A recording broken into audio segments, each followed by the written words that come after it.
In previous lecture we discussed product of vectors. In that first we see scalar product, that is also called dot product, and properties of scalar product. So we see next concept, angle between two vectors. If a bar is given vector as a1i a2j plus a3k and vector b as b1i b2j b3k be the two vectors, if theta is the angle between them, then by definition we write a bar dot b bar equals to magnitude of a into magnitude of b into cos theta. Now from this we can write or we can rearrange this as cos theta equals to a bar dot b bar upon magnitude of a into magnitude of b. Now here we just replace the value of a bar dot b bar. How we get directly this value we already discussed in property.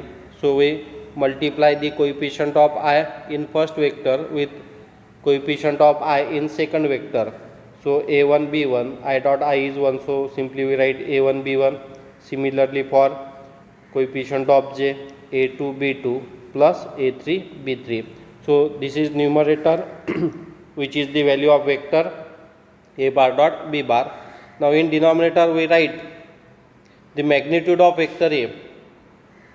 So the given vector a, its magnitude we calculate by taking the sum of square of coefficients of ijk and writing in square root. So we write here magnitude of vector a as a1 square plus a2 square plus a3 square and magnitude of b as b1 square plus b2 square plus b3 square. Now from this we say some properties. If the vectors are perpendicular to each other, then theta equals to 90 degree and cos theta equals to 0. We know that when vectors are perpendicular, then angle between them is 90 degree. So we replace in this theta as 90 and cos 90 is 0. So we get 0. So from this formula we can say if this equals to 0, that means this is possible only when numerator is 0, because 0 upon any number is 0. So here a1 b1 plus a2 b2 plus a3 b3 equals to 0.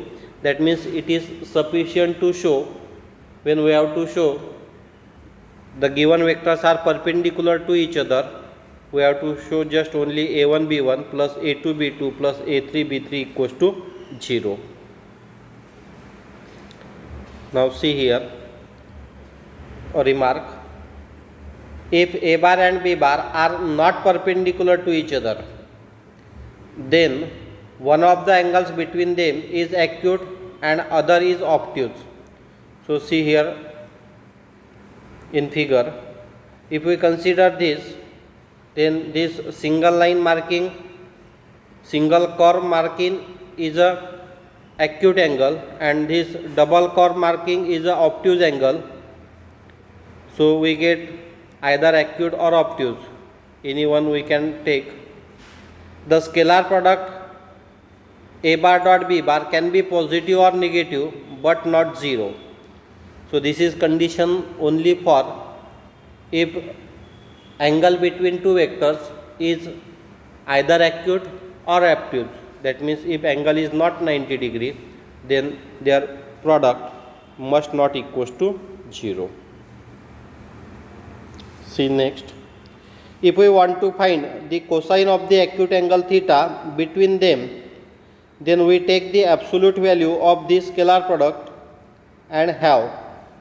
So from formula we take its absolute value. So taking modulus, we write modulus of numerator upon modulus of denominator, but in denominator this is magnitude, so we have to take just numerator's magnitude only. So in this way we can find the acute angle theta if the vectors a bar b bar are given. Now then next concept, that is projection. So when two vectors are given, vector a and vector b, there are two possibilities. Either vector b projected on vector a or vector a projected on vector b. So see the concept of projection. Let a bar and b bar be two vectors. Here we consider two vectors which is OA and OB. We consider in figure. Let a bar and b bar be two vectors represented by vector OA and vector OB respectively, such that theta is angle between them. So we consider here vector OA, which we consider vector a bar, this vector OB, which we consider vector B, and this between these two vector angle is theta. Let BC be the perpendicular from B to OA.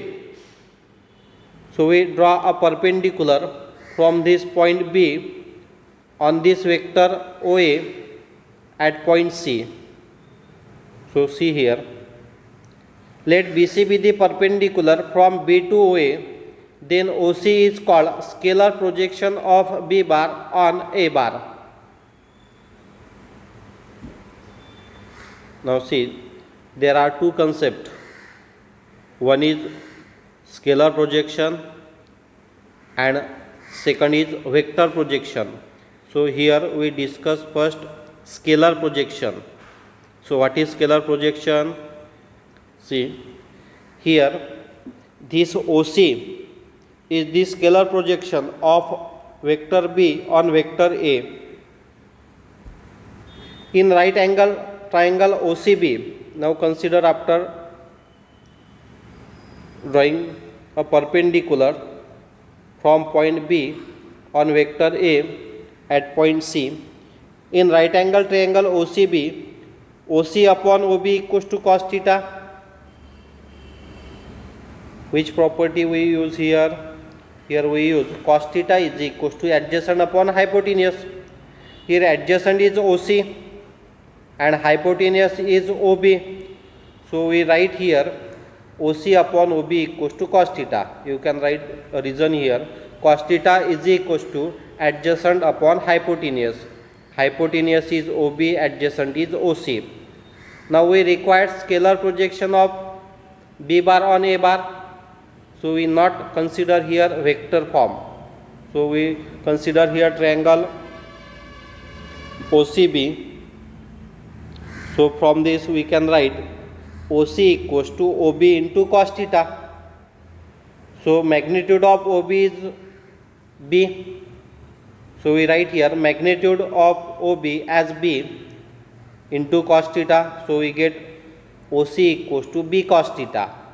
Therefore scalar projection of B bar on A bar equals to B cos theta. So in this way we can calculate scalar projection of vector B on vector A, that is B cos theta. Now by definition, A bar dot B bar equals to magnitude of A into magnitude of B into cos theta. So we replace this B cos theta, that is projection of vector B on vector A. So we write here in place of B cos theta as scalar projection of vector B on vector A. So we write here B cos theta as scalar projection of vector B on vector A. Therefore we have to find the scalar projection. So for that we transfer this A, that is magnitude of vector A, in left hand side. So we write here from this expression scalar projection of vector B on vector A equals to, in LHS, A bar dot B bar. From RHS we transfer this A. So we write here A bar dot B bar upon A. So this is scalar projection of vector B on vector A in terms of scalar product. Now we adjust here. Now see here, vector projection of vector B on vector A equals to vector OC equals to magnitude of vector OC into unit vector along that. Now see here, up to this we calculate scalar projection of vector B on vector A. Now we find vector projection of vector B on vector A. So we have to convert that scalar into vector form. So we write here this vector, this scalar projection OC to vector form. So we have to take its magnitude, we have to take its direction.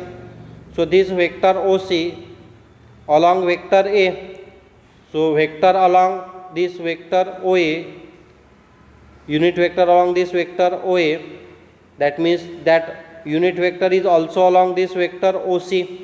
So we write here vector OC equals to magnitude of vector OC into unit vector along that.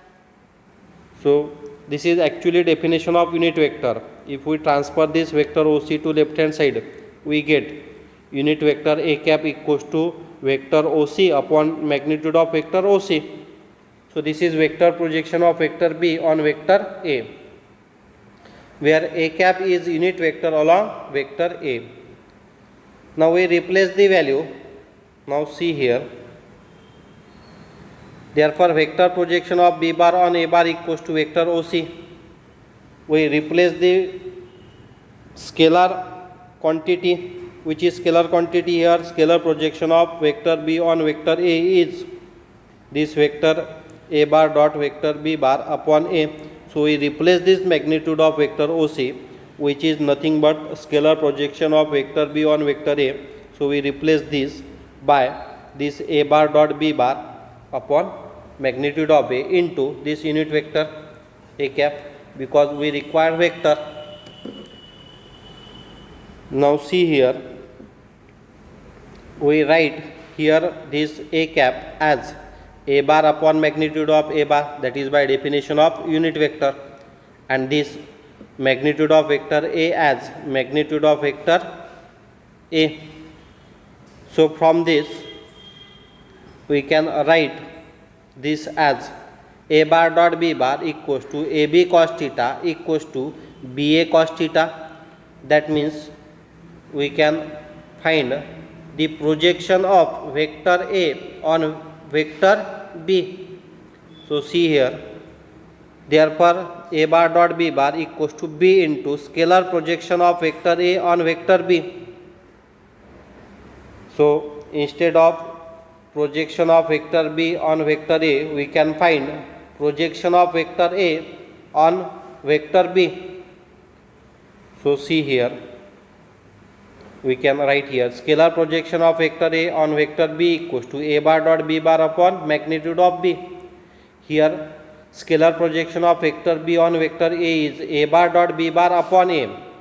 That means on which vector projection we take, that magnitude we write in denominator. So here we take projection of vector A on projection on vector B. So we write here in denominator magnitude of vector B. So vector projection of vector A on vector B equals to, so in the same way, in place of this vector A, in place of magnitude A, we have to write magnitude of B. In place of unit vector A cap, we have to write unit vector B cap. So in this way we can find the projection of vector A on vector B. Now see some notes. If it is asked to find projection of vector A on vector B, we find scalar projection of vector A on vector B. So while solving the problems, we have to remember this note. Means when question is asked, find the projection of vector A on vector B, we have to find the scalar projection of vector A on vector B. If vector A, vector B, vector C are three vectors, then A bar dot B bar plus C bar equals to A bar dot B bar plus A bar dot C bar. So this is distributive property. The dot product is distributed over vector addition. So we call this as distributive law. This is called distributive law.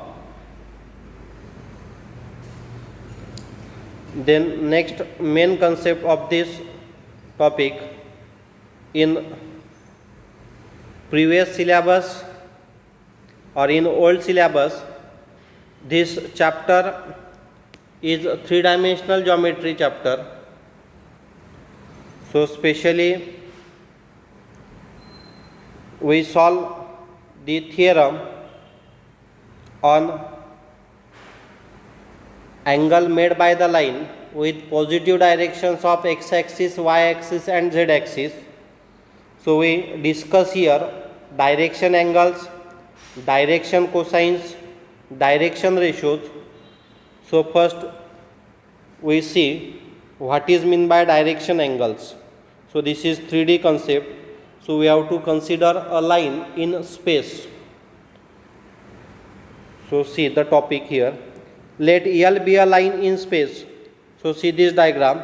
We consider line L in space, that is three coordinate system.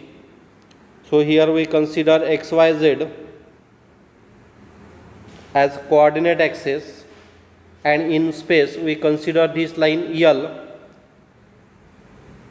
Take a line OP through O and parallel to the line L. Now we consider a line passing through this origin, which is OP, which is parallel to this line L, because we know that when two lines are parallel, the angles made by that two lines with coordinate axis are same.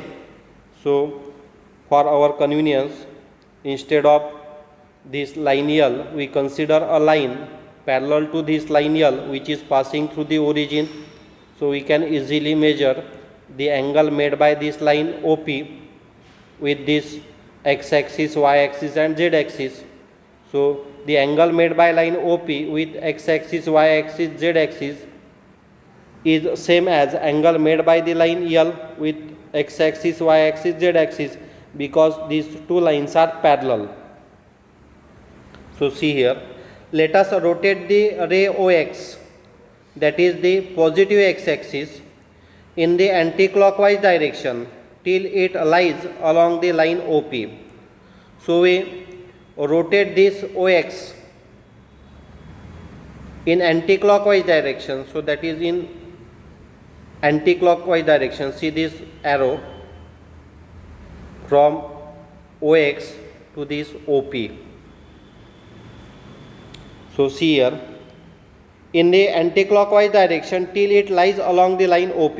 So we rotate this axis or ray OX up to this OP. Then we get a directed angle. So here we denote that angle as alpha. That means the angle made by line OP with this positive direction of x-axis is alpha. This angle is called the angle made by the line OP with positive direction of x-axis. Similarly, we can take angle made by line OP with positive y-axis, angle made by line OP with positive z-axis. So we consider that angle as alpha, beta, gamma. So see the main topic. If alpha, beta, gamma are the angles made by the line OP with positive direction of x, y and z axis respectively, then the line L is also said to make these angles with the positive direction of coordinate axis, because these two lines are parallel. So the angle made by line OP is same as angle made by line L with this coordinate axis. These angles are called direction angles of the line L. So the angle made by the line with positive direction of x-axis, positive direction of y-axis and positive direction of z axis are called the direction angles of that line. And the cosine of these angles, that means when we measure this angle in cosine ratio, that is cos alpha, cos beta, cos gamma, are called the direction cosine of the line L. So we simply say the angle made by the line with positive x axis, positive y axis, positive z axis, that are the direction angles. When we measure that angles with cosine ratio, then that called direction cosine of that line. They are denoted by L, M, N respectively. So we denote this cos alpha as L, cos beta as M, and this cos gamma as N. So we write here L equals to cos alpha, M equals to cos beta, and N equals to cos gamma. From the above, it is clear that parallel lines have same directions cosines. So from this discussion, we clear that if two lines are parallel, that means they have same direction cosines. And there is one essential condition we have to remember, that is calculating the angles made by the line, we have to remember this condition: 0 less or equals to alpha strictly less than 180 degree, 0 less or equals to beta strictly less than 180, and 0 less or equals to gamma strictly less than 180. That means the angle made by the line with x axis, y axis, z axis must be less than 180 and equals to 0 or greater than 0. Now these are some remarks which we use while solving the problems. The direction angle of x axis are 0 degree, 90 degree and 90 degree. Hence the direction cosine of the x axis are cos 0, cos 90, cos 90. We know that cos 0 is 1, cos 90 is 0. So we write here direction cosines of x axis as 1, 0, 0. So from previous discussion, if two lines are parallel, then their direction cosines are same. So the line parallel to this x axis must have direction cosines 1, 0, 0. Similarly, the direction angle of the y axis are 90 degree, 0 degree and 90 degree. Hence the direction cosine of y axis are 0, 1, 0. That is cos 90 is 0, cos 0 is 1, cos 90 is 0. So we write direction cosine of y axis as 0, 1, 0. So the line parallel to y axis has a direction cosines as 0, 1, 0. The direction angle of z axis are 90 degree, 90 degree and 0 degree. Hence the direction cosine of z axis are 0, 0, 1. So the line parallel to z axis must have direction cosines as 0, 0, 1. If alpha, beta, gamma are the direction angle of OL, then those of OL dash, see the figure, we consider here line OL. When we extend that line to OL dash, so that angle made by OL dash with x axis, y axis, z axis must be pi minus alpha, pi minus beta and pi minus gamma. So OL and OL dash is the same line. So the direction ratio must be same. So but if we calculate from angle alpha, beta, gamma, that we denoted by L, M, N. But when we consider the angle pi minus alpha, pi minus beta, pi minus gamma, we know that cos pi minus theta is minus cos theta. So we write minus cos alpha, minus cos beta, minus cos gamma. Thus the direction cosine of the line are plus or minus alpha, plus or minus L, plus or minus M, plus or minus N. That is plus or minus cos alpha, plus or minus cos beta, plus or minus cos gamma.